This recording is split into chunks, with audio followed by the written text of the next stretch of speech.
أعوذ بالله من الشيطان الرجيم بسم الله الرحمن الرحيم اللهم صل على محمد وعلى آل أزواجه وذرياته كما صليت على آل إبراهيم وبارك على محمد وعلى آل أزواجه وذريته كما باركت على آل إبراهيم إنك حميد مجيد. السلام عليكم ورحمة الله وبركاته. Okay, so ganito. Ito, last time ay meron mga blank na i-fill up natin siya sa mga nakalagay na mga words sa taas na magkakasalo ang damair at saka ang harf at mayroong isang verb. So, fill up natin siya, sabi natin, Zahaba at Talibu. So, pinili natin sa taas. Ano yung pinili natin sa taas? Ila. Ila 2 means Zahaba at Talibu ilal mudarrisi. Ilal mudir. Nagpunta ang estudyante sa principal. At yung pangalawa, kharaja al mudarrisi min al fasli. Umalis, he left. Kharaja. Ang teacher ay umalis sa classroom. Al-kitabu alal maktabi. Ang aklat ay nasa ibabaw ng lamesa or table or desk. Huwa zahaba ilal fasli. Siya, ang lalaki, ay nagpunta sa classroom. Al-kitabu fil hakibati. Ang aklat ay nasa loob ng bag. Hiya mudarrisatu. Siya ay teacher na babae. Siya means para sa babae na pronoun. Hiya. At para sa masculine, anta. You means anta, lalaki. Ikaw lalaki. Minal yabani. Minal yabani. Ikaw na lalaki ay galing sa Japan or taga-Japan. At sa feminine, auntie, ikaw na babae, jalisatu. So ikaw na babae ay nakaupo. At yan yung pinilap natin last time. So ginamit natin dyan yung damair, yung harf, at saka fi'al. Continuously, ito naman yung mga sumunod na examples. At ito ay ginagamitan ng harful istifham, yung na nandoon sa unahan ng word na anta. Anta means tineturn niya yung sentence sa isang question. Anta inal Philippines, sabi niya. So, yung question niya, anta minal Philippines. Sabi niya, Philippine, ikaw ba ay taga-Pilipinas? Sabi niya. So, ang word na nilagay dyan is Inglaterra. Kaya ang sinagot niya doon is, sabi niya, la, no.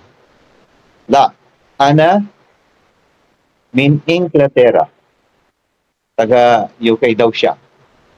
At yung sumunod ay min aina anta. Ikaw naman taga saan ka? From where you are from where? Parang ganon. Sabi naman niya, ana minal Hindi. Siya ay taga India. At yung pangatlo, min aina Hamidun. Ang nakalagay na example is al-Yabani. Al-Yabanu. So, ang sagot niya is huwa minal Yabani. Siya ay galing sa Japan or from Japan. Man min Sini. At sino naman ang taga-China? Ang pangalan naman na binigay doon is Khalidun or Khalid. Ang sagot niya, Khalidun min Sini. So kung isipin mo at babasahin mo at intindihin mo yung sentence na yan, ay pwede ka na makagawa ng Arabic sentence sa simple language. Kaya dapat aralin nyo siya at intindihin. Pwede nyo palitan yung mga words, pwede nyo palitan yung mga pangalan para ma-develop yung pagsasalita nyo sa Arabic language. Aina. Aina means where. Aina zahaba Abbasun.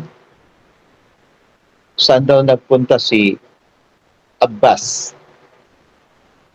Ang sagot niya, zahaba ilal baiti. So pag titingnan mo ngayon, wala na siyang harakat. Kasi alam natin na mayroong harf. Yung ila is harf. At yung al-baitu, meron siyang alif lang. So understood natin na yung ta maftuha ay mayroong damma kasi meron siyang alif lang.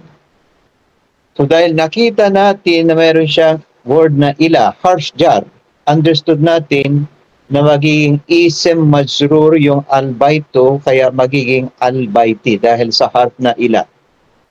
Kaya kahit na wala na siya ngayong, wala na siyang harakat, wala na siyang tashkil, ay mababasa na natin, sabihin natin, zahaba. Zahaba ilal baiti. Nasusundan niyo ba? So pakinggan nyo lang maigi. Okay. Ulitin natin itong ating memorization. Huwa huma hum. Huwa huma hum. Hiya huma hunna. Anta antum ma antum. Anta antum ma antum. Anti antum ma antunna. Anti antum ma antunna. Ana nahnu. Ana nahnu. So, Shaira. Shaira. Nagme-message si Jamila. Sagutin mo doon sa WhatsApp. Sa GC. Baka gusto niyan sumali. So, yan yung tinatawag natin na pronouns or sa Arabic ay ad-damairu or damair. Damair means pronouns. Ang pronouns ay yung mga sinasabi natin sa English na he, she, you, them, at saka yung they. Bali, yan ang counterpart niya sa Arabic language. Okay, we have a word. Ang word natin dito is kataba. Anong ibig sabihin ng kataba? He wrote. So ang kataba, ang nire-represent niya dito na pronoun or damair ay yung huwa. Dahil sa yung ba, mayroong patha, understood natin na yun ay lalaki. Nire-represent siya. Siya ay mustatir. Hidden. Pero understood natin, pag sinong kataba, yun ay automatic he at siya ay past tense. So, kataba, ang kanyang damair ay huwa. Eh kapag huma, ano naman ang magiging sasabihin natin kung huma na? Huwa, humahum, di ba? So, dalawang tao na, dalawang lalaki, huma. Ang sasabihin natin ay kataba. Magmula sa kataba, kataba. Yung alif na musanna, yung nasa dulo ng ba, ay tinatawag na alif. Alif, ibig sabihin, dual alif.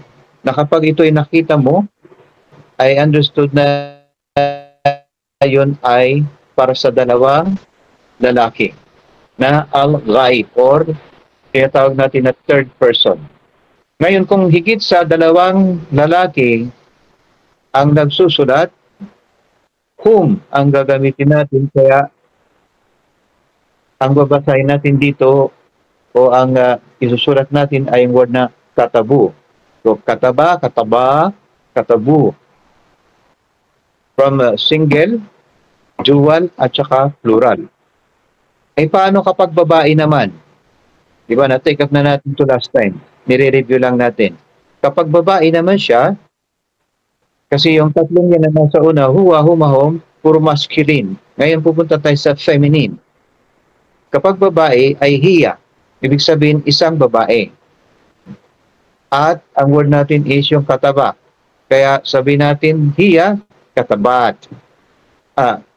Okay, katabat. Yung yung ta na yan ay tinatawag na ta-tanisi. Ibig sabihin, siya ay ta na nagre-represent ng feminine. Ngayon, kapag dalawa na ang babae, ano na ang susulat natin? So, huma. Iya, huma, hunna. Ang pangatlo is yung huna, di ba? So, ngayon, huma, ang dapat na isusulat natin is katabata. Kasi yung alif na ngayon dyan ay tinatawag na alif mutsanna. Ibig sabihin, dual alif. Kaya lang, pagdating sa plural, dahil sa meron siyang daladalang syadda, dahil ang simula niya is, di ba, hiya, huma, hunna. So yung hunna ay pang plural para doon sa babae. Ayun, sabi niya, mayroon akong syadda, hindi akong payag na basta mo lang dugtungan. O gagawa siya ng kondisyon na sabi niya, papayag siyang magamit sa conjugation sa pamamaraan na yung kanyang word ay mabibigkas sa dulo pero mai-implement yung kanyang second letter.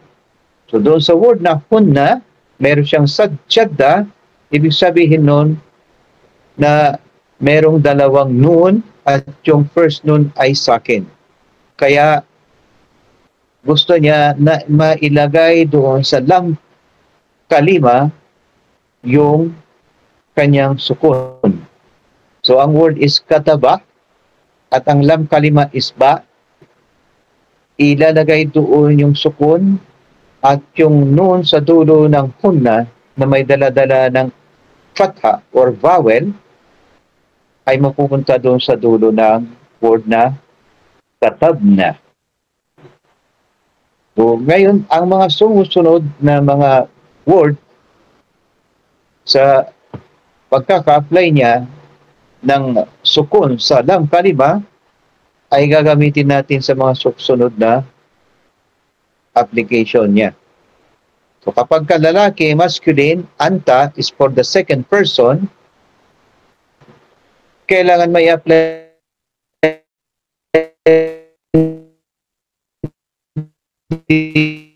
yung sukun doon sa third hum, hiya, huma, ay makikita natin dyan na ang representation nito is puro mga hidden. Kaya hindi nabigkas ang mga tawag nito, ang mga damair sa loob niya dahil sila ay hidden. Kaya sila ay tinatawag na sakin. Okay? Sila ay nasa group ng sakin. At dito naman sa right side, magmula sa hunna, kailangan silang bigkasin sa dulo. Kaya sila ang tinatawag na mutaharrik. Mutaharrik na mga words. Okay. So, anta is para sa singular na second person. Anta means you. I-apply natin ang sukun sa lam kalima, magiging katabta. Anta, katabta. At ang antuma, magiging katabtuma. So, sa pangmaramihan, antum, sasabihin mo naman ay katabtum.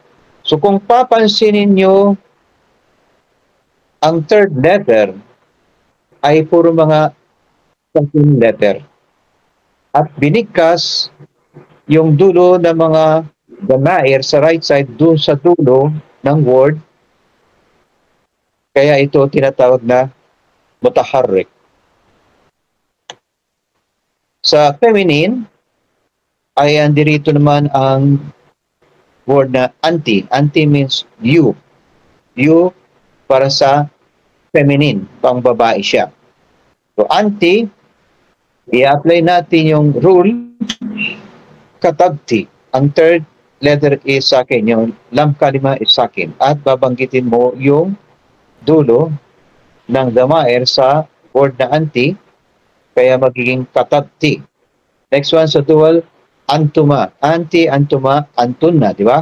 So, magiging katabtuma. At yung antuna, magiging katabtuna. Pagdating natin sa mutakallim, ana, which is referred sa babae at lalaki, walang distinction. So, walang pwedeng i-apply na magse-separate sa kanila dahil pareho lang sila ng status or posisyon. Kapag sinabi mong ana, pwede siyang lalaki, pwede siyang babae. Kaya bumabagsak lang siya sa paglagay ng ta, maftuha at magkakaroon ng dam. Kaya pag sinabing ana, I am writing, sasabi mo ana katabtu. At kapag plural siya, or dual, nahnu. At magiging katabna. So wala siyang specific na magse-separate sa kanila sa babae at lalaki. At saka sila ay dadalawa lang na word. Ngunit magkaiba ang bigkas ng nahnu sa katabna doon sa katabna, sa hunna. Maikli lang 'yon. Ibig sabihin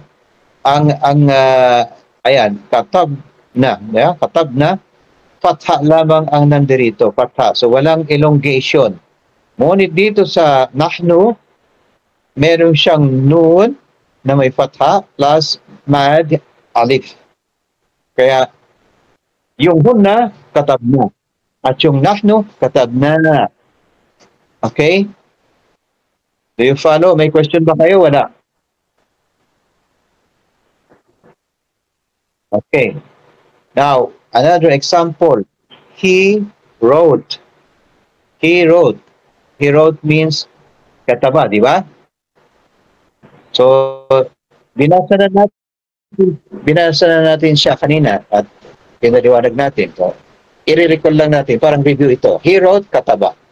Eh, kapag she wrote, anong dapat sabihin?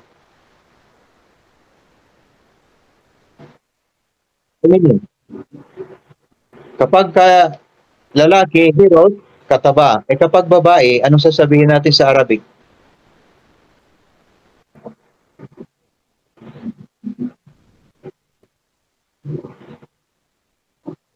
Oh, nakalimutan ka agad. Bakit kataba? Ano yun? Plural na yon. Pang singular lang muna. Kataba, pag babae, ay para malaman mong babae siya, anong dapat makita mo sa dulo?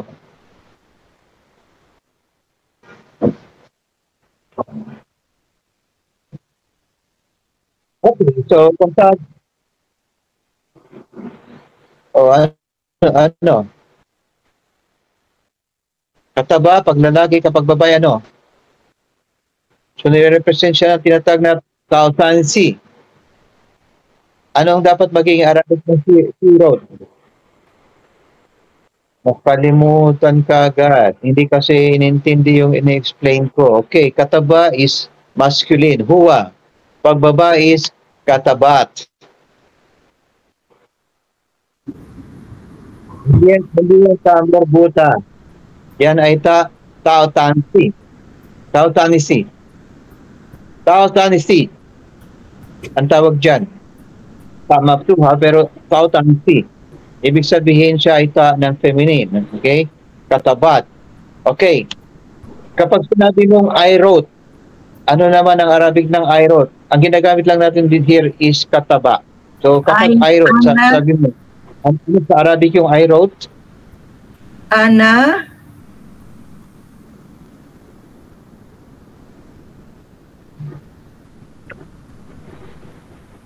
Oo. Kailan tandaan yung maigi. Pagka lalaki, kataba. Pag babae, katabat. Kapag ay, babae man o lalaki, walang distinction, katabtu. Okay, katabtu. Eh, they wrote.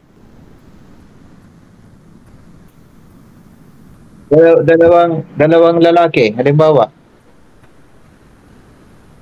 They wrote. Okay. Hindi pala to pang-allment to. Katabu. So marami. At Ano nga yung kapag ano? babae, katab na, pagmaramihan. Katabu. Merong sukun doon sa lam kalima. So, he wrote, kataba, she wrote, katabat, I wrote, katabtu, they wrote, all men, katabu, and they wrote, all women, katabna. Katabna. Okay, another example. He drank. He drank. Shariba, he drank, means huwa. Kapag dual, huma, anong isusulat natin sa Arabic kapag huma? Sa Shariba.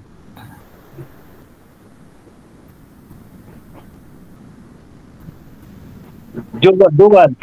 Pag dual, ano yung dapat mong hanapin? Ng dual? Ang bilis, Ustad. Hindi ko pa natapos yung nauna. Parehas din yan.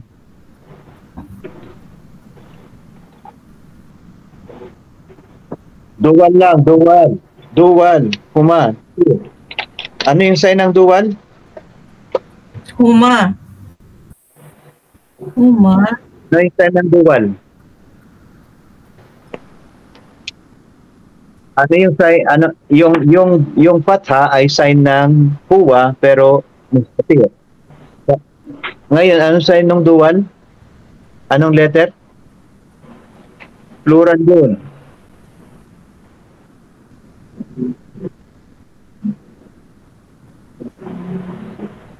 Bakit patha? Ang patha ay singular. Ano yung sign ng dual? Ang sign ng singular ay patha. Ang sign ng dual ay alif. Double alif. At ang sign ng plural ay ano ba yan? Shariba.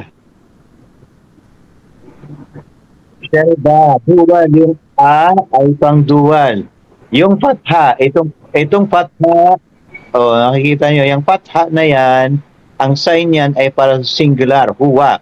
Itong alif ay para sa sign ng dual, huma. O kapag plural, ano yung sign?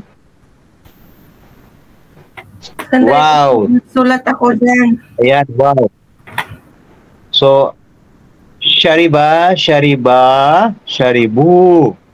Sharib lang yung pinag-uusapan natin. Shariba, fatha, huwa. Shariba, alif, huma, dawal. At yung wow, sharibu, hum. Plural. Kahit na ano pang bawir ang gamitin mo, ilagay mo man dyan, kataba, shariba, nasara.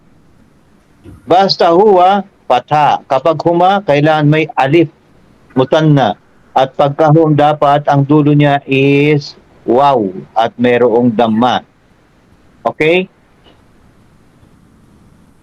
Tingnan natin yung nauna example para maintindihan natin. Di ba? Hirot. Ayan, hirot. O, di ba? Kataba. So, ang hirot is kataba. So, kataba, makita mo yung fatha. Ayan ang fatha.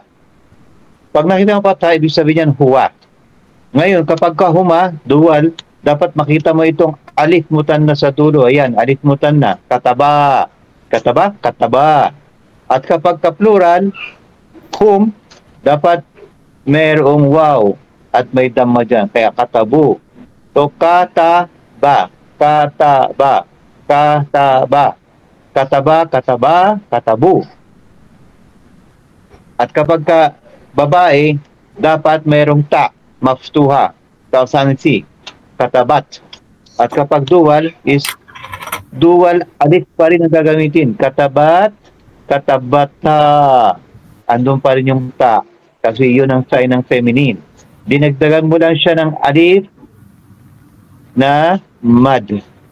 Okay? Pero pagdating sa hun na, kailan magkaroon ng sukun ang lam kalima, yung kataba. Alin ang lam kalima dito sa kataba? Yung ba. So tatanggalin mo yung patha dyan, magiging sukun, at yung na mayroong patha ay nasa dulo ng word na katabna. Katabna, katabta, katabtuma, katabtum, katabti, katabtuma, katabna. Katabtu, katabna. Okay, i-apply natin dito sa next example. Shariba, huwa, di ba? Ngayon, kapag huma, ay shariba. Kapag hum, sharibu. Kapag hiya, babae, sharibat. Pag dual, sharibatta. Kapag plural, mayroong sukun. Yung lam kalima, hunna, sharib na. Sharib na. Anta, sharibta. Antuma, sharibtuma. Pagka babae, pagka plural, antum, sharibtum. Pagka babae, anti, sharibti. Antuma, sharibtuma. At kapag plural is antunna, sharibtunna.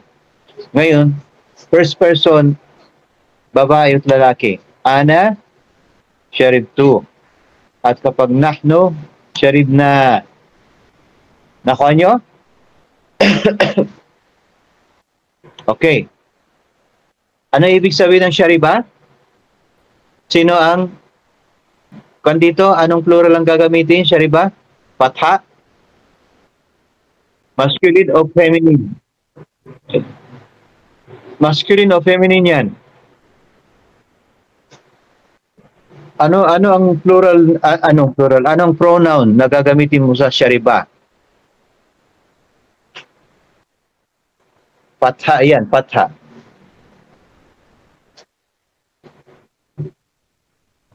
Ang singular. Ano? Masculine ba yan? Masculine ba yan o feminine?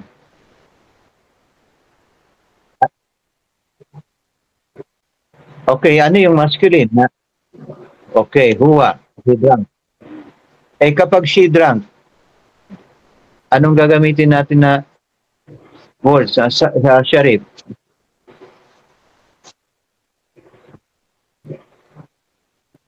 Babae yan, ha? Babae yan. Singular yan. Singular, she. Hiya yan, hiya. Walang dual yan. Oh, anong so, hiya, anong gagawin natin sa word na shariba? Magiging? Kapag feminine na siya, magiging? So, anong basa? Okay, sharibat. Sharibat. Sharibat. I drank. Okay, Ana. So, hindi sila pa pwedeng pag-namilayin kaya pareho sila. Ano ang nakalagay sa dulo ng sharib? Salita ako ng salita, nakamute pala ako. Okay, tali. Ay, Ana. Singular lang yun, Ana. Ana. Hindi yan dual. Sharibatu. Okay. Sharib to. Sharibtu. Okay, sharib to. I drank, sharib to. They all drank. All men. Lahat ng lalaki. Anong gagamitin natin kapag plural na lalaki? Di ba? Kapag singular, fatha ang titignan natin. Kapag kadual, ay alif mutan na. Ay pagka plural, anong titignan natin?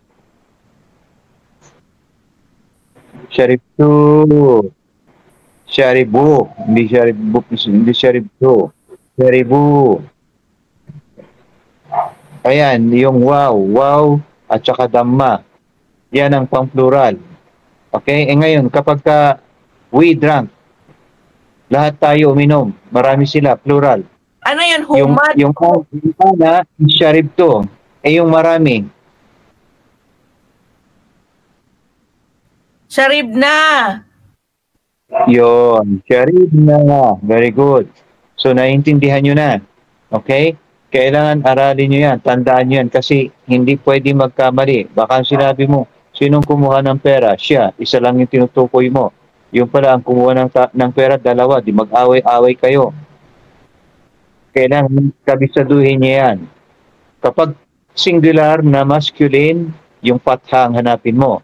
Kapag dual na masculine, hanapin mo yung alif mutan na. Kapag plural na masculine, hanapin mo yung dhamma at saka yung waw. Kapag singular na babae, hanapin mo ang ta maftuha. At kapag kadual, Na babae. ay kailangan yung ta maftuha ay may karugtong na alif mutanna. Okay? Alip mutan Hindi ba? namin. Ganito ba? Okay. O, tingnan natin kung masusundan nyo. Akala. Akala means he ate. So, dito sa akala, sabi niya, he ate. Itong akala, ilan ang kumain? Akala, dalawa. Dalawa. Okay. 2 men ate. Eh, yung akalo, ilan ang kumain? More. Lahat. Plural. Okay. Eh, akalat, ilan ang kumain? Isang babae. Isang babae. She ate. Kapag akalata, sinong kumain? Ilan? Dalawang babae. Dalawang babae. Okay. Eh, yung hunna.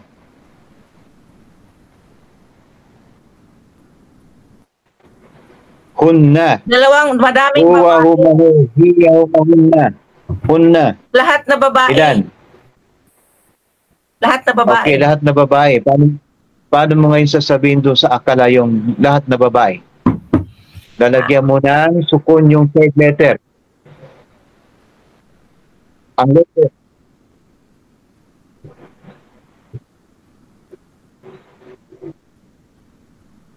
O bakit naging akalan?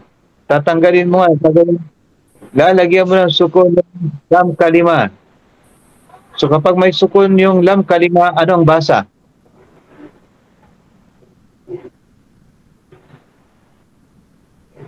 Ang word natin is akala. Pare-parehong may fatha.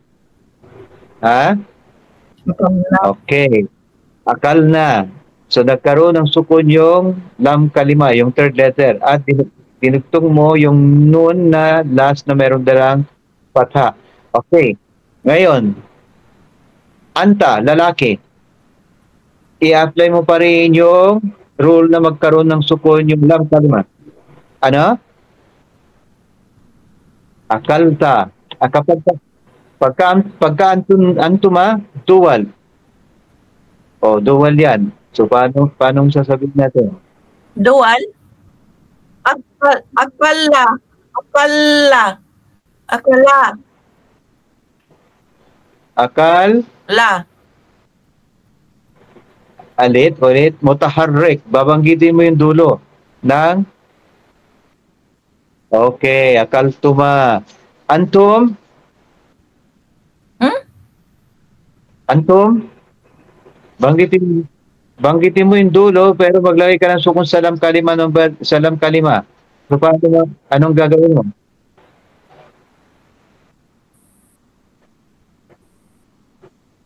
Okay, akaltum. Eh yung anti, babae ito, singular.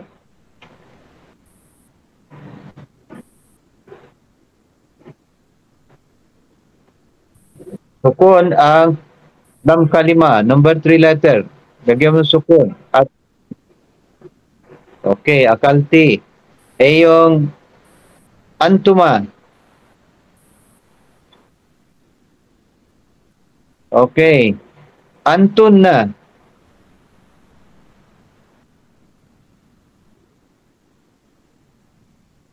Akalto na. Antun na. Okay.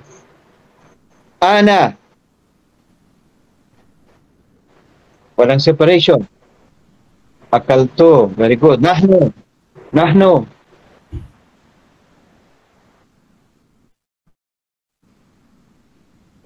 Na. Okay, very good. So, naintindihan nyo na. Hindi pa rin. I-perfect nyo yan. Ang tatanduan nyo lang kapag he, fatha. Pagka dual, alif mutanna. Kapag plural, wow, at saka dhamma. Kapag babae, ta maftuha. Kapag dalawang babae, ta plus alif mutanna. Kapag dating doon sa hunna, plural ng babae, at doon sa second person at saka first person, yung lam kalima lalagyan ng sukun at idugtong mo lang yung dulo ng mga damair. Yung last words nila, bigkasin, kaya tinatawag siyang mutaharrik. Okay? Clear na siya? Now, so, Hindi pa tapos, Ustad. ngayon, sentence na tayo. Tapos na tayo. Huwag kayong mag-alala. Babalikan pa natin yan. Huwag kayong mag-alala. Dinaanan lang natin. Naintindihan nyo na ng konti. Pagbalik natin dyan, para pag-aralan na siya ng mas malawak, mas madali na. Basta tandaan nyo, ganun ang takbo niya. Okay? Now, i-apply natin ito sa sentence. Did you eat the food? So, mayroon tayo ditong verb, fi'al. Ang fi'al natin is yung eat. Paano natin siya sasabihin sa Arabic? Did you eat the food? Kumain ka ba? Hal akalta. Did you? Tingnan nyo ang application niya. Di ba? Pakinggan nyo lang muna. Sabi niya, did you eat the food? Yung you doon is male, lalaki. Did you? Ikaw, kumain ka ba?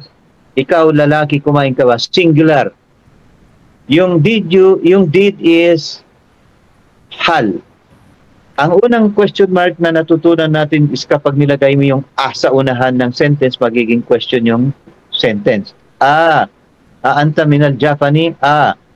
Hada bait?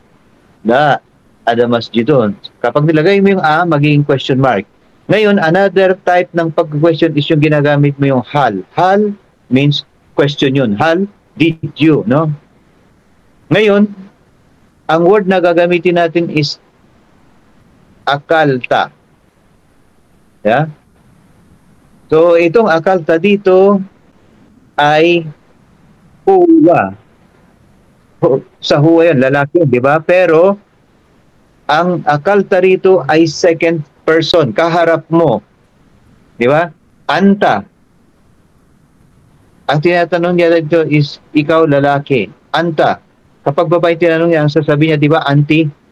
So kapag lalaki, anta. Kaya, hal akalta. Ikaw lalaki, kinain mo ba? At-ta'am. At-ta'am, sabi niya. At-ta'am means food. Hal akalta at-ta'am. So, yung akalta rito ay yung anta, antuma, antum. Anta, you. Second person. At yung word is akalta or yung word ay eat. Akalta, did you eat? Kinakausap mo first person. Ano ang isasagot niya? So, kapag tanong siya ng ganyan, dalawa lang pwede niyang isasagot. Una is yung tinatawag natin na naam means yes or la. La means no. So, sabi niya, hal akalta ta'am, kinain mo ba yung pagkain? Kausap niya yung lalaki, isang lalaki. Sabi niya, naam, yes, kinain ko. Akaltu. O di ba yung ana, pag siya ana, akaltu. Sa word na akalta, pagdating doon sa ana, akaltu. Nakukuha niyo ba? Nasusundan niyo? For now. Okay. So, hal akalta ta'am, sabi niya, naam, yes. Akalto, kinain ko. Okay? So, yan ay pa sa singular na masculine. Ngayon naman dito, ang tinatanong dito is singular na babae. Did the coffee? So, ano yung tanong? Paano umpisa niya Arabic sa tanong? Yeah. Hal. Ahal. Hal. Okay? So, ang tanong niya is, hal. Ano yung drink? Shariba. No? Shariba. Yung drink is shariba. Sharib. So dito, ang tinatanong ay second person na babae. Kaya ang ginamit dito, sharibti, auntie. Auntie is you, babae, ikaw, babae. Kaya dapat isa sa ulo mo yung huwa, humahong para matutunan mo kung paano siya ginagamit. So dito, ang tinatanong niya, ininom mo ba yung kape? Ikaw, babae, auntie. Antuma, antun na, di ba? So, auntie is singular. Hal means question. Did you? Ikaw, babae, ininom mo ba yung kape? Hal sharibti al-kahwatu? Ano ang sasagot niya? Yes, naam. Ano ngayon word ang gagamitin natin? Sabi niya, sharibti. Ano ilalagay natin dito? Nam, ano yung sagot natin? Hello? O, ang tinatanong doon ay, ikaw babae, anti, sharibti. Hal, sharibti. Ngayon, ang sasagot mo ngayon ay, kaya info, ana, ano yung ana? Ano ang gagamiting word? Kung ana? Ana? Naam, ana. Ana Shariba. Tama ba yun? Ana, ang gagamitin, hindi shariba. Ano yun? Ano yun? Yung hindi pwedeng hatiin, hindi pwedeng paghiwalayin. Pareho kasi sila ng gamit. Sharibo? Singular lang siya. Wait lang. Patay na tayo dito. Sharibo is plural. Sharibo plural. Saribna? Sharibna is plural. Yung singular lang, ang tinatawag dito is anti. Anti. Sharibna is plural. Sharibti, anti singular. Anti, antuma, antunna. Yung anti singular. Antuma, dual. Antunna is plural. O ngayon, sasagutin mo, oo, ininom ko ang kape. Yes, I drink the coffee. Ana. Ano yung sasabihin mo doon sa sharp na yan? Ano ang basang gagawin natin? Ana. Ayun, mashallah. Ana, sharib to. Di ba? Kapag marami, naam, sharib na. Pag singular, sharib to. Pag plural, sharib na. Di ba? So sabi niya, hal sharibti, anti, you, isang babae. Ininom mo ba yung kape? Naam. Yes, ininom ko yung kape. I drink the coffee. I drank. So, ang sagot doon is, naam, sharibtu. Ngayon, kung marami sila,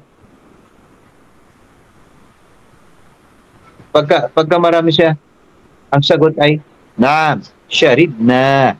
Pero singular yun, tinatanong, anti, you, ikaw na isang babae. Did you drink the coffee? Sharib to. Okay. Did you, all men, ito ngayon, plural na siya, marami siya. All men drink the coffee. So, paano ang tatanungin natin? So, mag-umpisa tayo sa tanong. Hal.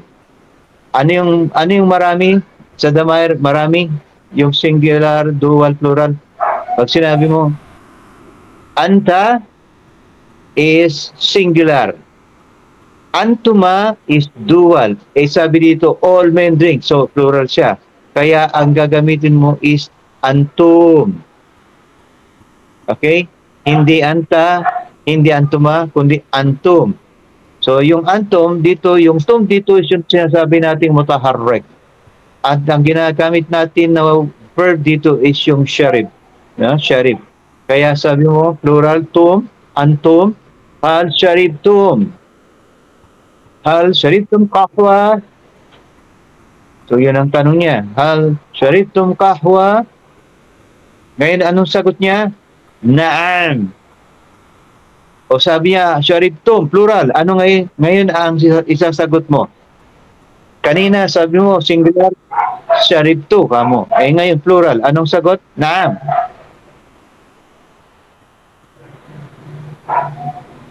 Tanong yun eh. Sumagot na siya eh. Pagka ana, sharibtu. Kapag nahno, plural, ano? Sharib, ano? Bakit sharib wa? Sharib tuna? Hindi. Tuna? Sharib. Sharib to, singular. Ano yung plural? Sharib ano? Plural. Okay, sharib na. O, di ba? Sharib tong plural. Ininom nyo ba? Kayong mga lalaki, ininom nyo ba? Sabi niya, we drank. Yes, we drank. Sharib na. Pagka sinabi mo, I drank, sharib to. Pagka plural, sharib na. O, di ba? Natatandaan niyo na? Oh, malapit-lapit na. Inshallah. Makakabisado na. Okay. Sharibtum all men. Ngayon naman, ang tanong niya, all women. Paano natin siya ngayon itatanong kapag women? Siyempre, ang tanong niya, hal sharibtunna. Di ba? Anti, antum, anta, antuma, antum. Anti, antuma, antunna. Okay? Anti, singular, antuma, at yung antunna ay plural. Kaya, sharibtunna. Hal sharibtunna al-kahwa. Tinatanong yung mga babae. Kayong mga babae, lahat kayong babae, inom niyo ba yung kape? So, ngayon ang sagot niya, yes. O ano ngayon isang sagot? Plural. Ang tinatanong mga babae, anong sasagot?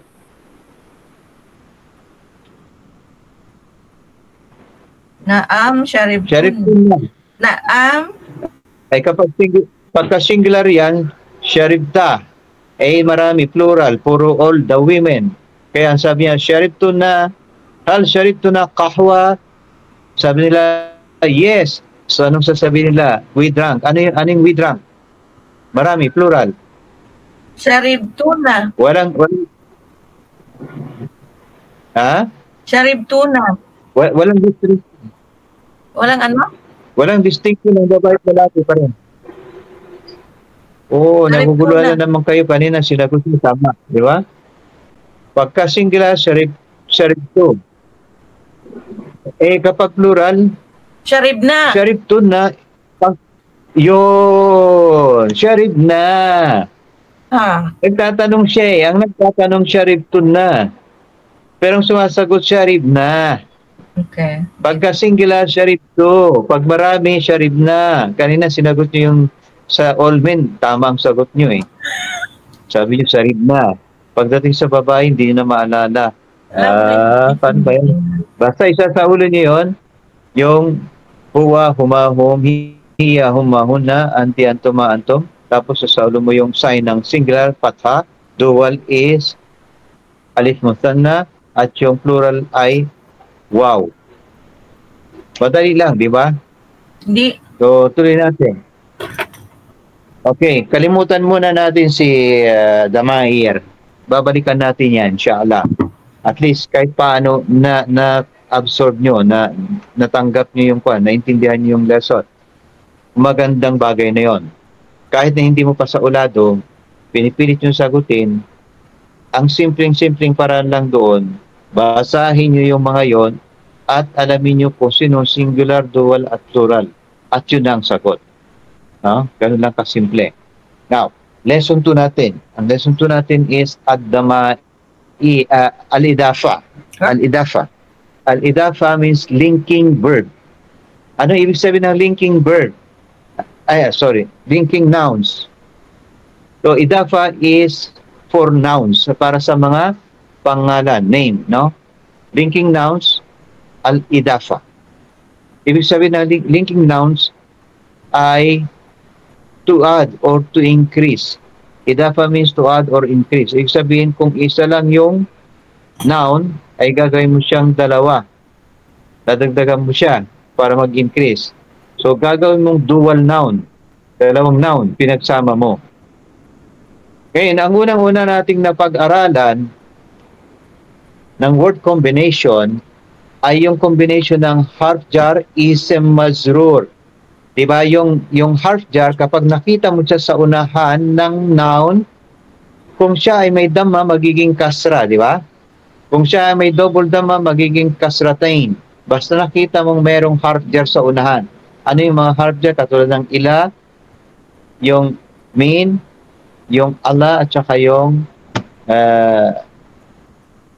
ila. So kapag nakita mo yung mga harf jar na yon, yung word na sinusundan niya ay magtitake ng kasra or kasratin. Ipo-pull down niya. Kaya ang tawag sa kanya ay isim majrur. Harf jar, isim majrur. Or jaru majrurun. Okay? Yun ang unang kombinasyon na pag-aralan natin. Kung hindi niyo naalala, maaalala niyo kapag binalikan natin. Okay, papasok yung combination.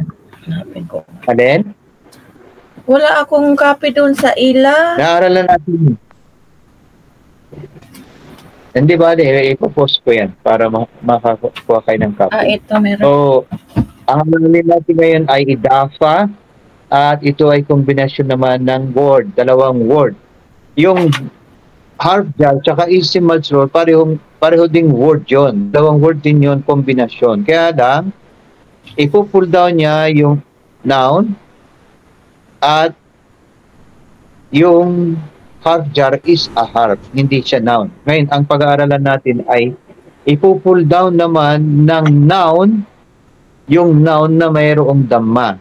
Doon sa harf jar, isim majrur, ipo-pull down ng harf yung noun na mayroong dhamma. Kaya magiging kasra. Pero ngayon, gagawin natin ay noun to noun. Dalawang noun. Yun ang ibig sabihin idafa, joining of nouns.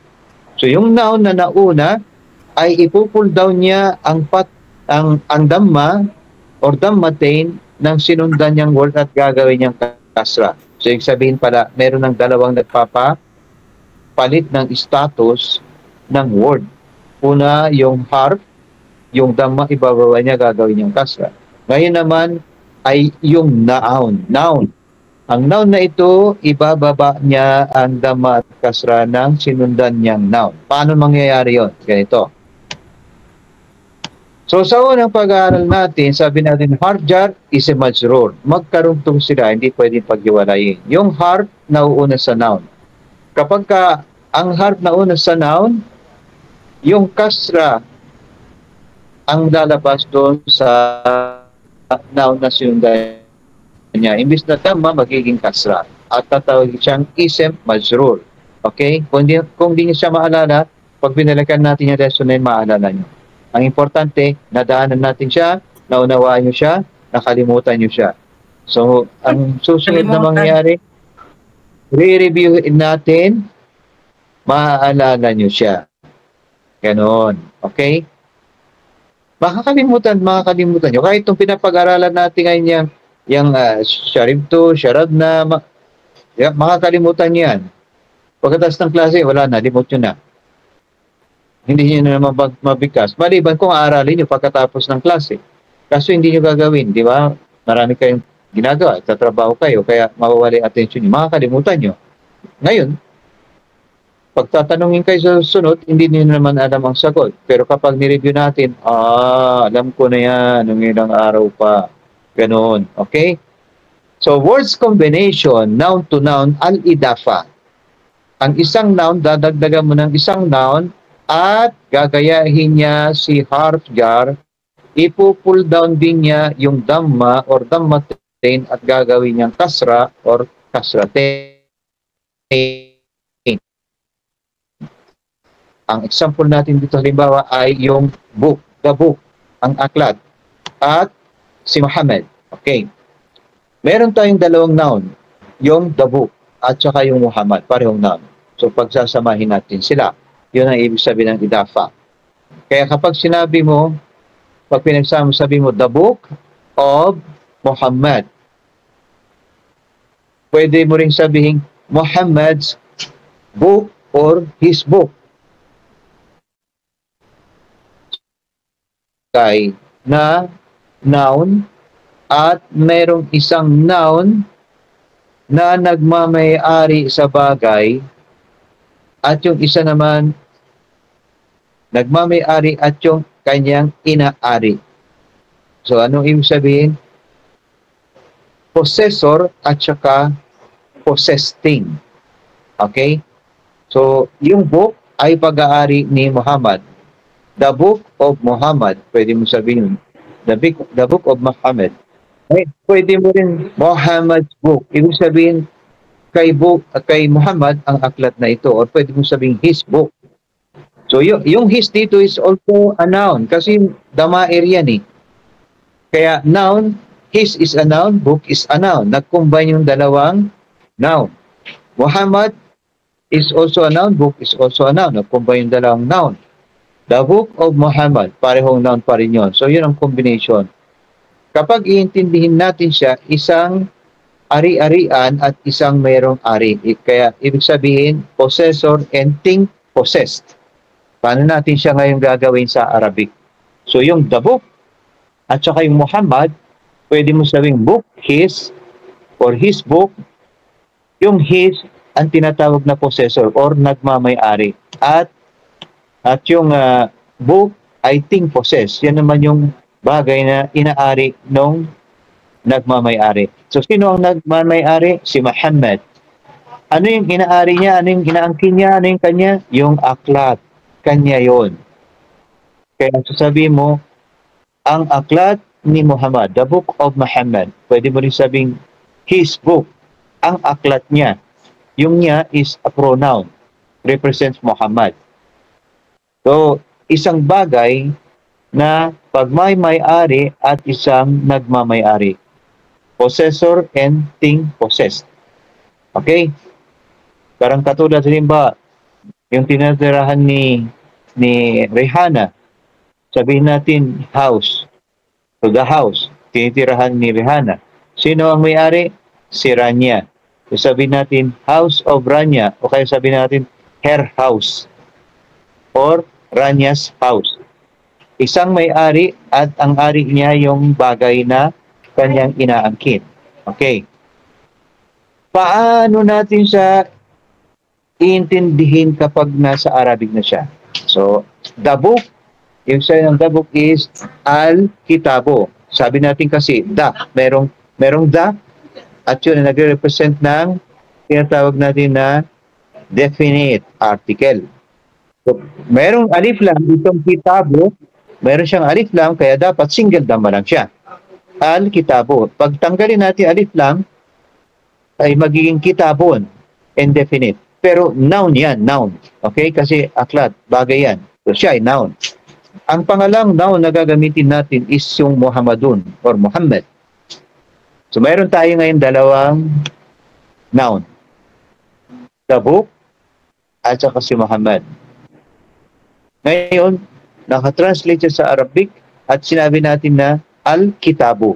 Yung al is definite article, kaya meron siyang single dhamma. Kung tatanggalin ng alif lam, magiging ang basa kanya ay kitabon, magkakaroon siya ng double dhamma sa last. Magiging siya ay common noun. Okay? So, paano natin i-implement yung possessor at saka possess? Kanina sabi natin, Muhammad's book or book of Muhammad. Sa Arabic, ay din ang magiging pangunawa, pero ang pagtugtong natin ay magiging ganito. Kitabu. Okay? Meron siyang alif lam, meron siyang single dhamma, pero dahil siya ay bagay na pag-aari ng isang tao at yung taong yun ay definite siya si Muhammad. Ngayon, yung aklat, kapag magiging thing possessed o pag-aari ni Muhammad, yung kitab o yung book ay magiging definite siya. Magiging definite siya automatic kahit wala siyang alif lam. Bakit siya magiging definite? Hindi niya na kailangan yung alif lam para maging definite dahil tinukoy na doon sa possessor na kanya yon. So definite na ang aklat na yun ay sa kanya. Pareho ngayon silang definite. Kaya ang mangyayari, sasabihin mo, aalisin mo yung alif lam at gagawin mo siyang single dhamma. Kasi basically, pag tinanggal natin ang alif lam, dapat magiging dhammatain siya, di ba? Dapat dhammatain kasi nagiging nakira. Nagiging nakira siya kapag nawala yung alif lam. Ngunit, dahil sa siya ay definite na bagay, tinukoy na itong aklat na ito. So, ibig sabihin, specified yung aklat. Itong aklat na ito yon. Hindi mo sinabing ang aklat. Pag sinabing aklat na yan, hindi mo alam kung tutukoy yung mga aklat na yan. So, dito sinabi niya, ang aklat na ito pag-aari ni Muhammad. Kaya, kahit tanggalin mo yung alif lam, definite siya, magiging single dhamma lang, hindi magiging double dhamma. So, understood ngayon na kapag wala siyang alif lam at meron siyang single dhamma, siya ngayon ay definite. Kaya, babasahin mo siya na Kitabu Muhammadin. Ngayon dahil sa si Muhammad ay meron siyang double dhamma, Muhammadun, ngunit meron siyang naunang noun ngayon na ginawang definite at dinugtong kay Muhammad, kaya yung double dhamma ay magiging double kasra, katulad ng batas ni harf jar at ism majrur. So ngayon, dalawa na ang nagpapa-pull down ng dhamma sa Arabic sentence. Isa yung harf, pangalawa itong noun na ginawang definite. Okay? So ngayon, ang ibig sabihin, Kitabu Muhammadin, ang ibig sabihin yan, dalawang word na nag-link together at ang unang word ay dapat magkaroon ng dhamma. Okay? Ngunit, pwede rin siyang magiging dhamma, pwede siyang magiging kasra, pwede siyang magiging fatha. Kung merong mangyayaring panibagong bagay na mauuna kay kitab. Okay? Sa ngayon, kapag binasa natin siya, Kitabu Muhammadin. Okay? Naging kasra si Muhammad. Yan ang tinatawag na idafa na kombinasyon or dual, adding one noun to a second noun. Okay? So, Muhammad, Kitabu Muhammadin, na wala yung alif lam. Kitabu Muhammadin. Yung kitabu ang tinatawag na thing possessed, pag-aari. So, tiniyak na yun ay pag-aari ng certain person. At si Muhammad, yung certain person na tinitiyak na siya yon at tinutukoy siya na siya ang possessor o may-ari ng aklat. Kapag ang kombinasyon ng word ay isang word na nagmamay-ari at mayroon siyang pag-aari, which is the first word, yun ang kombinasyon na tinatawag na idafa.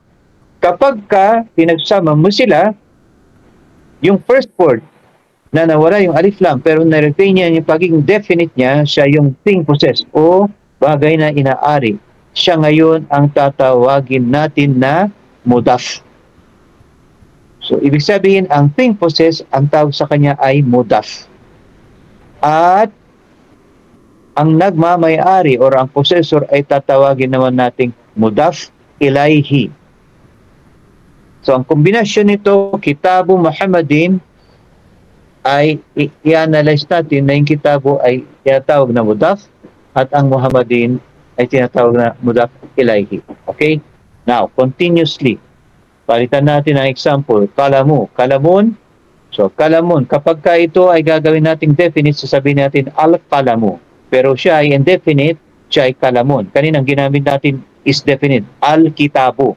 Pero tinanggal natin ang alif lam, ginawa natin single dhamma.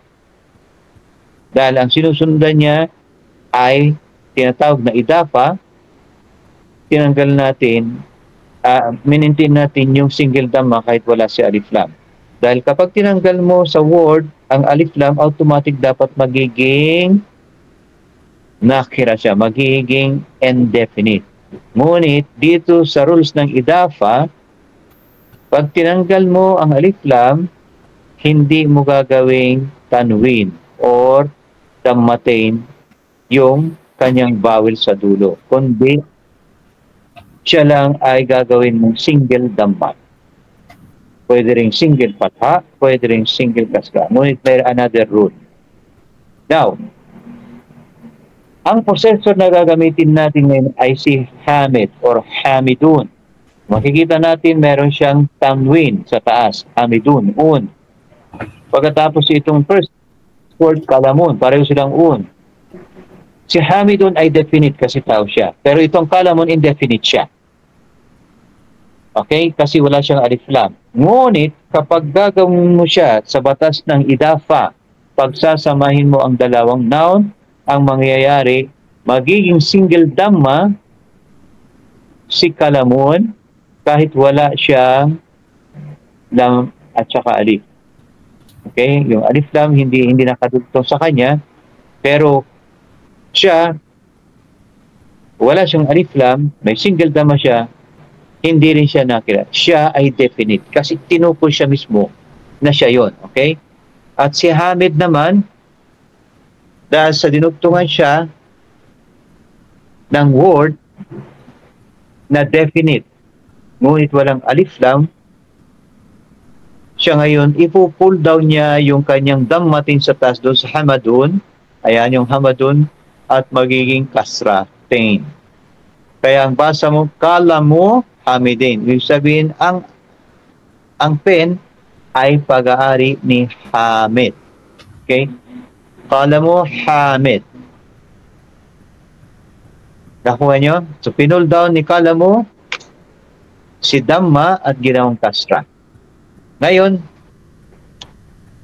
i-analyze natin siya uli. Si kalamu ngayon ay tinatawag na mudaf. Isa siyang word na definite pero wala siyang alif lam. At siya ay definite at siya yung tinatawag na pag-aari ni Hamid or thing possessed. Kaya ang tawag sa kanya, kalamu is idafa. At si Hamid, siya naman ngayon ang nagmamay-ari at tinatawag natin siyang mudaf ilayhi. So kapag ina-analyze mo yon, kalamu hamidun, isang sentence na yun. Paano mo i-analyze? Yung kalamu ay tatawagin mong mudaf, siyang bagay na pag-aari nino, nung nagmamay-ari. Sino nagmamay-ari? Si Hamid. Kaya sabihin mo, kalamu Hamidin. Kalamu Hamidin. At si kalamu ay mudaf, si Hamidin ay mudaf ilayhi. Okay? Oh. Kalamu ay damma. Hamidin kasratain. Pwede ring maging fatha yung naunang word na mudaf. Depende sa role na mauuna sa kanya bago dumating sa word na kalamu. So, pwede siya magiging kalamu, hamidin, kalama, hamidin, at pwede rin siya magiging kalami, hamidin. Pwedeng magkaroon ng tatlong sign sa dulo ang fi'al or ang verb para magiging definite siya. Pwede siya magiging kalamu, kalama, kalami. Ngunit, yung mudaf ilayhi ay hindi siya pwedeng palitan ng kasra ng fatha at saka ng dama. Kasra lamang ang pwede sa kanya all the way out. Walang mababago. So sa kanya lang ilalagay yung kasratin o kasra. At kapag binasa mo ang word na yon ay magkakaunay sila bilang isang sentence. Kalamu hamidin, kalama hamidin, kalimi hamidin. Itong kalama at saka itong kalami, kailangan merong naunang word sa kanila para magdepende sila kung anong harakat ang ilalagay sa kanila. Okay. So, si mudaf can bear fatha, kasra, and dhamma. While yung nasa left side na noun ay kasra lang o kaya double kasra ang pwede niyang ilagay sa kanyang sarili. At sila ay kombinasyon na hindi dapat maghiwalay. Para sa ganun maging malakas sila, no? Ibig sabihin, katanggap-tanggap yung pagdinig mo sa pagkakabasa kanila. So, hindi pwedeng mawala ang bawat isa sa kanila. Yun ang kaugnayan ng naunang lesson natin na kaugnayan ng bawat isang letra sa loob ng pag-aaral o sa isang verse, anong connection nila. At yun ang tinatawag natin na harf jar is a majrur. So, balik tayo dito sa ating lesson tungkol sa idafa. Sabi natin, kitabun. Kitabun is, meron siyang, tawag yan, tanwin, nun. Dahil sa siya, tanwin, indefinite siya. At al-mudarrisu is a definite noun. Kapag pinagsama natin siya, yung double dhamma ay mawawala para siya ay maging thing possessed. Kailan alisin yung isang dhamma at tatawagin mo siya ngayon na kitabu. Si mudarrisin ay magiging kasra naman yan kasi al-mudarrisu siya dati. Dahil merong nauna dito na word as representation ng tawag yun, ng idafa. Kaya sila ay magiging magkasama na ang naunang word ay meron lamang single dhamma at yung second word ay magkakaroon siya ng kasra or fatha depende sa status ng kanyang mga salita. Pwede rin siyang magiging kitaba. So, makikita mo, kitabon, okay? Kitabo, kitaba, at pwede rin siyang magiging kitabi. Pwede pala magpalit-palit yung mudaf ng kanyang status. Ngunit depende sa pagkakabuo ng sentence na nauuna sa kanya at siya ay karugtong, babago ang kanyang mga harakat depende sa lugar na nagkaroon ng pagbasa sa sitwasyon na ito. Kung babasahin natin siya, kitabul mudarrisi, kitabal mudarrisi, kitabil mudarrisi. Kaya mapapansin nyo dyan, yung second word is always mayroong kasra kasi meron siyang alif lam. Kung wala yung alif lam, magiging damatin yan, magiging mudarrisun, mudarrisin, mudarrisan. So yung first word na naging definite, na kahit wala siyang alif lam, naging definite siya kasi naging pag-aari siya ng definite word na sinusundan niya. Pwedeng magpalit-palit siya ng harakat from single dhamma to fatha at kasra. Yung mudaf. Pero ang mudaf ilayhi ay dapat kasra lang o kasratain ang pwede niyang dalhin. Okay, nakuha nyo? Kitabul mudarrisi, kitabal mudarrisi, kitabil mudarrisi. Nag-iba ang mga harakat ng first word, pero yung second word ay naka-maintain lang siya sa kasra or kasratain. Okay? Now, mayroon tayong example dito. Ang basa dyan ay baitun. So, baitun means house. At Allahu. Okay? So, baitun is nakira. Okay? Nakira. Hindi siya definite. Indefinite siya. Gagawin natin siyang idafa. Tatanggalin natin isang dhamma. Magiging definite na siya. Baitu. Pero wala tayong ilalagay na alif lam. Alam natin kapag may alif lam at may dhamma, definite siya. Pero dito, hindi natin kailangan si alif lam, pero definite pa rin siya dahil sa second word na pumasok sa kanya na magiging connected sa kanya.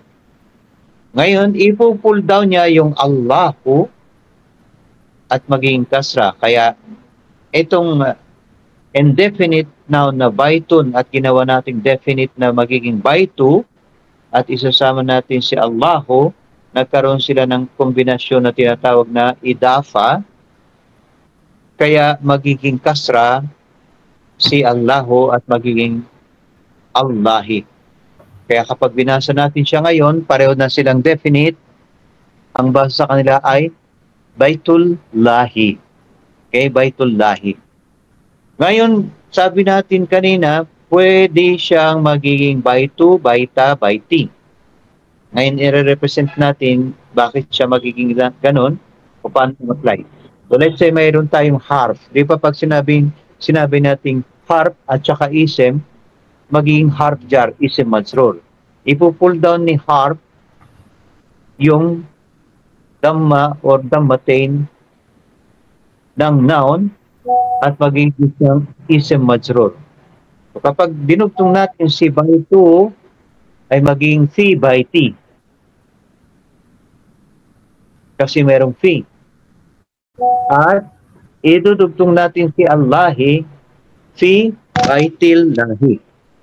Okay, yung baitil lahi, baitul lahi naging baitil lahi.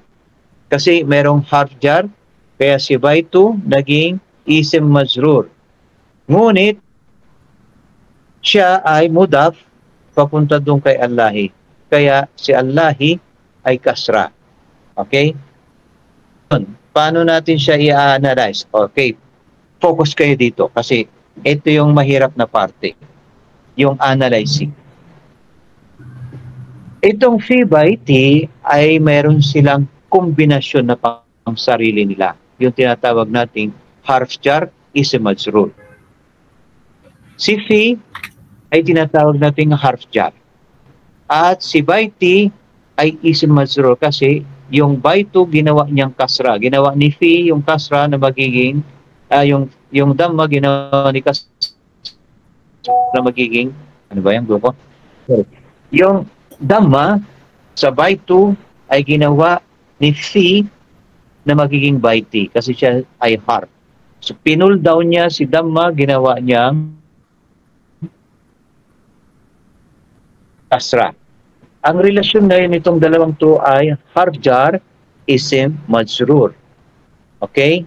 Ngunit, at the same time, dahil may kaugnayan si by 2 kay Allahi at naging siya ay by t dahil kay phi, sa connection nila, si by t, siya ay ism majrur ni phi, ngunit siya ay mudaf din ni Allahi. Kaya kapag i-analyze natin siya, sabi natin, phi harf jar. By t ism majrur wa huwa mudaf. So ang ibig sabihin, si phi ay harf jar. Si by t ay ism majrur ni phi, ngunit siya ay mudaf pa rin. May dalawang katayuan ngayon si by t. Siya ay ism majrur at siya ay mudaf. Okay? So, ang kombinasyon nila ngayon ay si by t at saka si Allahi. Si Allahi ay mudaf ilayhi. Siya ang nagmamay-ari kay by t. At si by t pag-aari ni mudaf. Ngunit dahil sa phi ay binaba niya yung kasra ni by 2 magmula sa Baitullahi, pag-aari ng Allah ang bahay, ay naging fi Baitillahi sa loob ng bahay ni Allah. Yun ang ibig sabihin. Ngayon, yung Baitullahi, ang ibig sabihin Baitullahi, house of Allah. Fi Baitullahi, ibig sabihin in the house of Allah. Ngayon, i-analyze natin ulit para sa review. Fi is harf jar, by t is isim majrur, wa huwa mudaf. Mudaf siya nino ni Allah. Mudaf at si Allahi ay mudaf ilayhi. Siya ang nagpo-possess kay by t. Sabi nga, bahay ng Allah. So kanya yon, pag-aari niya. At ang nagmami-ari ay ang Allah. Okay? Clear siya? Now, next one, para maintindihan natin. Rasulun. Okay, Rasul. At saka Allahu. Isang indefinite word at isang definite word. Kapag gagawin natin siyang kombinasyon ng idafa, gagawin natin single dhamma at gagawin nating rasulu. Pero wala siyang alif lam. At magiging definite siya dahil susunod siya sa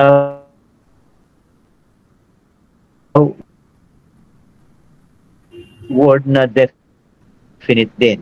Ngunit, dahil sa definite single dhamma, magiging Rasulullahi. Okay? Yung Allahu, Rasulun, Allahu, magiging Allahi, Rasulullahi. Okay? Ngayon, lalagyan natin siya ng noun. Muhammadun Rasulullahi. Okay. Ibang setup naman ito. Ang mangyayari dito ay isa siyang sentence din. No? Ngunit meron siyang tinatawag na jumlatul ismiya. Bakit nagsimula ang sentence sa tinatawag na noun? Muhammad. So ngayon, Muhammadun Rasulun. Pwede siyang magiging simpleng sentence na gano'n. Ngunit dito ay makikita mo si Muhammadun ay hindi na siya Rasulun, naging Rasulu. Dito, ang sentence mo is Muhammadun Rasulun. Ang pagkakaayos ng sentence niya ay complete. Hindi mo kailangan gawing single dhamma yon, Rasulo.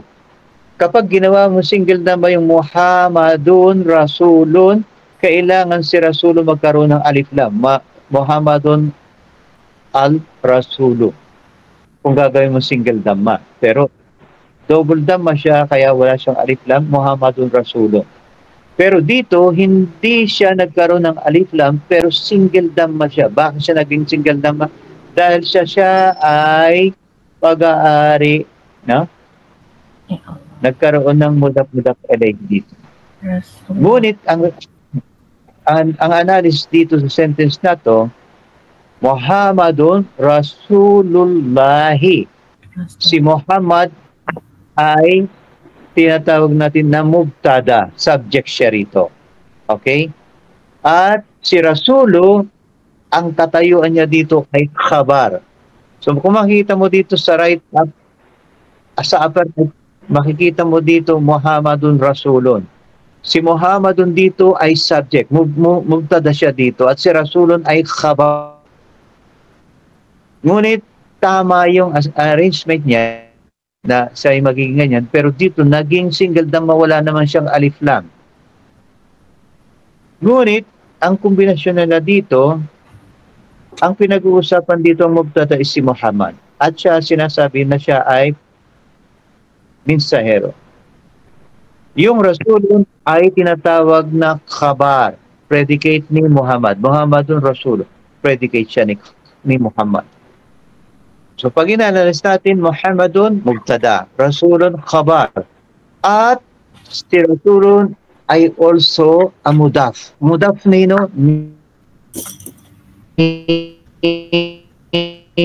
Allahi. So ang analysis is Muhammadun mubtada, Rasulu khabar, wa huwa mudaf. So si Rasulu ay khabar at siya ay mudaf din. Dahil sa kombinasyon ni Rasulullahi at si Allahi ay mudaf ilayhi. Nasusundan nyo? Nahihirapan kayo, no? Pero madali lang yan. Okay, basta ganun lang tatakboy nun. Basta intindihin nyo lang. Okay. Qalamun. Talibun. Al-ilm. Meron tayong tatlong word dito. Qalamun, talibun, al-ilm. Gagawin natin na si qalamun ay definite. Gawin natin siyang single dhamma, wala siyang alif lam. So definite na siya. Idudugtong natin ngayon si talibun. Dahil sa siya ay mudaf, si qalamun naging mudaf, kailangan maging mudaf ilayhi si talibun. Magiging kasra. Qalamu talibi. At si al-ilmi ay magiging kasra dahil sa kombinasyon din nilang dalawa ni talibi at saka ni al-ilmi. Okay? A-analyze natin. Si kalamu ay mudaf. Si talibu ay mudaf ilayhi ni kalamu sa kombinasyon nilang dalawang yan. Okay? At si mudaf ilayhi na talibu ay magiging mudaf naman siya ni mudaf ilayhi na al-ilmi. Nasusundan nyo ba? Si kalamu ay mudaf ni talibi sa kombinasyon nilang dalawa. Kalamu, talibi. At si talibi ay mudaf ilayhi ni kalamu.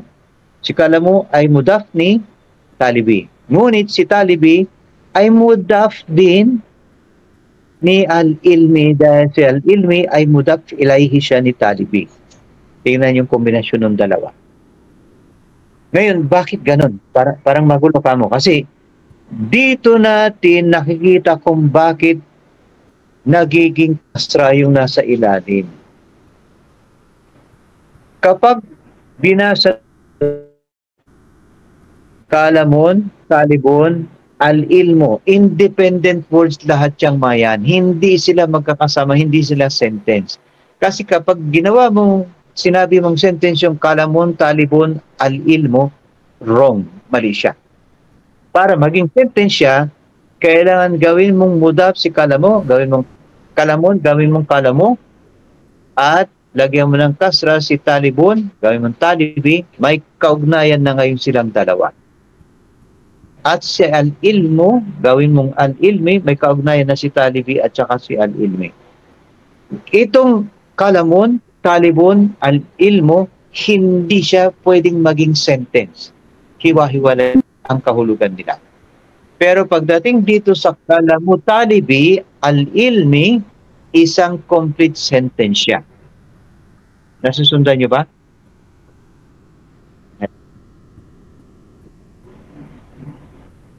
Nahirap intindihin, ano? Yep. Nahirapan kayo? Medyo. Alhamdulillah.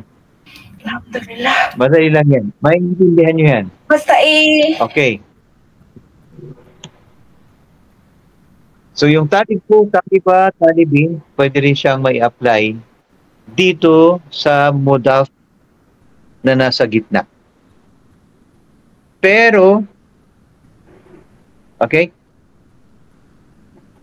Pagka ginawa yun, mapapalitan yung nasa unahan. سبحانك اللهم وبحمدك أشهد أن لا إله إلا أنت أستغفرك وأتوب إليك